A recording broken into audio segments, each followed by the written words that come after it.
pandang. Setiap orang memiliki pakaian, ada kemeja, kaos, dan blus. Ada celana panjang, celana pendek, dan juga rok. Mereka mengenakan pakaian untuk melindungi tubuh. Pakaian terbuat dari bahan yang berbeda-beda. Tahukah kamu bahan apa sajakah itu? Lalu bagaimana bahan itu diolah hingga menjadi pakaian? Pakaian apa saja yang dihasilkan? Mari kita pelajari bersama-sama. Pada pembelajaran satu kali ini, hari ini udara sangat panas. Udin merasa nyaman meskipun udara panas. Baju Udin terasa sejuk di badan. Mengapa begitu? Mari kita pelajari bersama-sama. Ayo membaca. Bacalah dengan nyaring. Bahan dasar pakaian. Keluarga Udin memiliki banyak pakaian. Mereka memakai pakaian untuk melindungi tubuh. Ada pakaian untuk melindungi tubuh dari udara dingin atau panas. Ada pakaian untuk melindungi tubuh dari angin dan hujan. Nah, pakaian keluarga Udin ada yang terbuat dari kapas dan bulu domba. Pakaian berbahan dasar kapas banyak digunakan sebagai pakaian sehari-hari. Pakaian berbahan dasar kapas nyaman dipakai di siang hari. Pakaian berbahan dasar bulu domba dikenakan pada waktu tertentu. Pakaian berbahan dasar bulu domba menghangatkan badan pada saat hari dingin.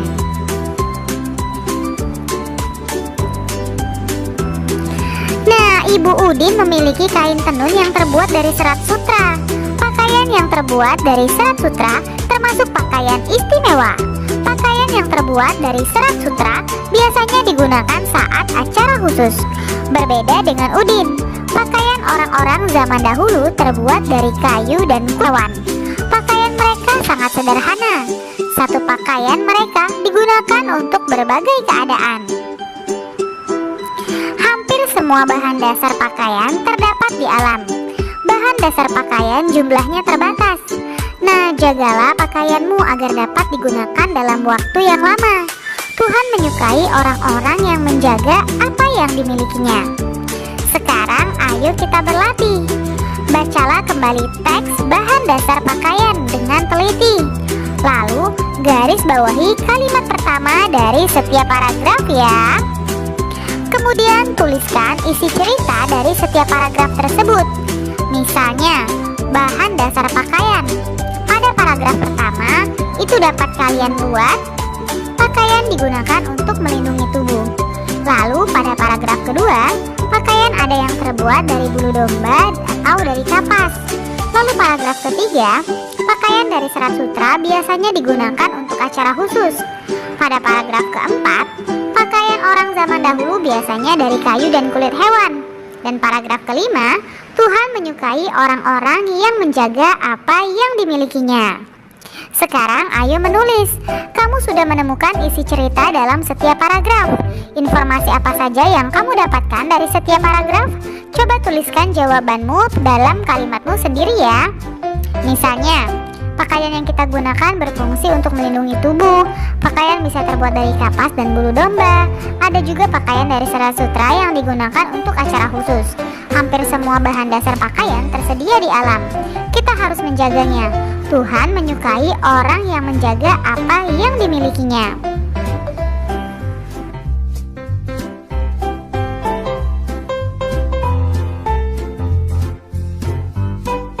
Nah, sekarang ayo mencoba. Ibu Udin memiliki kain kesayangan. Kain Ibu Udin terbuat dari serat sutra. Udin mengamati motif pada kain.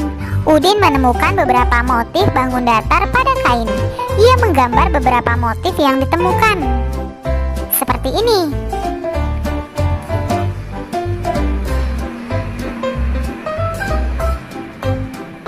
Kemudian Udin menggambar salah satu bentuk bangun datar di atas kertas.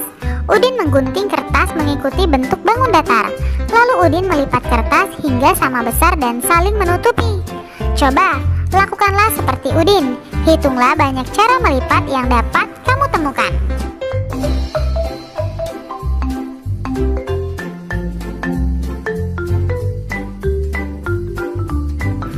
Nah, bentuk-bentuk yang didapat menutupi semua bagian kertas dengan tepat saat dilipat. Disebut bentuk yang memiliki simetri lipat. Sekarang coba kalian gambar. Lalu lipat apakah mereka menutupi ataukah tidak. Berikut ini ada cara menentukan simetri lipat. Simetri lipat dapat ditemukan melalui percobaan. Simetri lipat juga dapat ditemukan dengan cara membuat sumbu simetri, yaitu garis yang membagi dua bangun datar dan saling menutupi. Mari kita membuat sumbu simetri bangun datar persegi panjang. Yang pertama, sediakan kertas berbentuk persegi panjang. Lalu lipatlah menjadi dua bagian yang sama. Lalu buka kembali lipatan kertas tersebut. Buatlah garis pada bekas lipatan. Apa nama garis yang membagi persegi panjang menjadi dua bagian yang sama? Nah, untuk mengetahuinya silakan kalian amati bagan berikut ini ya. Coba perhatikan gambar yang pertama. Persegi panjang jika kita lipat ternyata saling menutupi dengan tepat. Dan saat dibuka ternyata ada garis di tengahnya. Nah, garis inilah yang disebut dengan simetri lipat. Lalu persegi panjang kita lipat kembali, membentuk panjang. Ternyata saling menutupi dengan tepat juga. Setelah dibuka terdapat garis yang membagi keduanya. Garis inilah yang disebut dengan simetri lipat. Lalu dia akan dilipat miring seperti pada gambar. Apakah saling menutupi dengan tepat? Nah, jika tidak, terdapat garis seperti ini. Garis ini tidak dapat disebut simetri lipat karena tidak saling menutupi. Sekarang ayo berlatih. Buatlah satu bentuk bangun datar yang kamu inginkan. Lalu berlatihlah mencari banyaknya simetri lipat. Kemudian gambarkan hasil temuanmu. Misalnya bentuk bangun datarnya itu yang pertama persegi, lalu persegi panjang, lalu segitiga, dan yang terakhir adalah lingkaran. Ternyata banyak simetri lipat pada persegi ada 4. Banyak simetri lipat pada persegi panjang itu ada 2. Dan banyak simetri lipat pada segitiga itu ada 1 dan lingkaran tidak ada. Sekarang ayo mengamati. Udin bercerita tentang kain sutra ibunya. Kain ibu Udin dibuat dengan cara dipintal dan ditenun. Dayu menanggapi cerita Udin. Ia memperagakan gerakan memintal dan menenun. Sekarang ayo amati gerakan Dayu. Cobalah menirukan gerakan itu. Yang pertama, gerakan memintal kapas. Posisi duduk, lutut kanan menekuk ke atas. Tangan kanan melakukan gerakan memutar ke arah depan. Tangan kiri bergerak ke samping kiri. Lakukan 8 kali 1 hitungan seperti pada gambar. Kemudian gerakan yang kedua, yaitu gerakan menenun 1. Posisi duduk selonjor.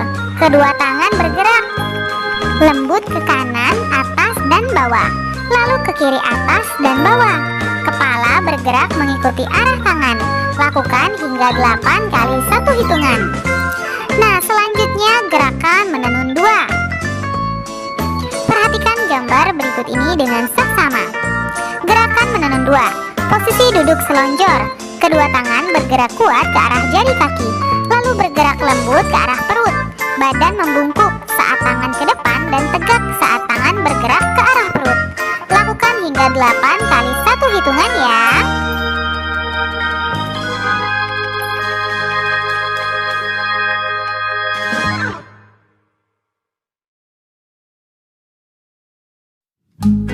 Lalu yang keempat, gerakan menjemur.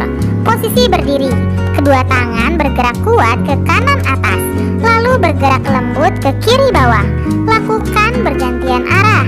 Kepala bergerak mengikuti arah gerakan tangan. Lakukan hingga 8 kali 1 hitungan.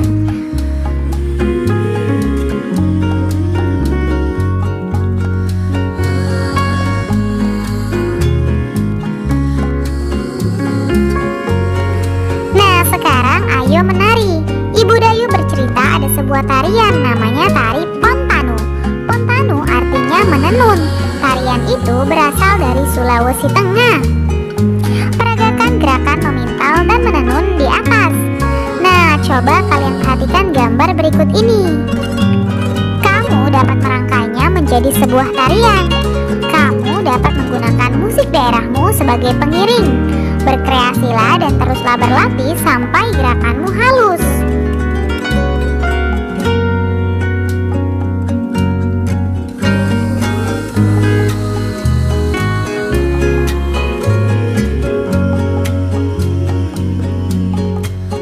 Untuk kegiatan bersama orang tua menceritakan bahan dasar pakaian yang diketahuinya. Selamat belajar ya anak-anak, tetap semangat dan selalu jaga kesehatan. Dadah!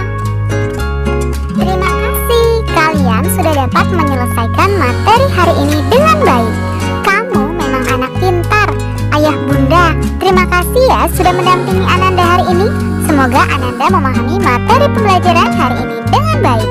Jangan lupa untuk membereskan perlengkapan belajar dan berterima kasih kepada orang tua, serta berdoa setelah belajar. Terima kasih, sampai bertemu di materi selanjutnya. Dadah, wassalamualaikum warahmatullahi wabarakatuh.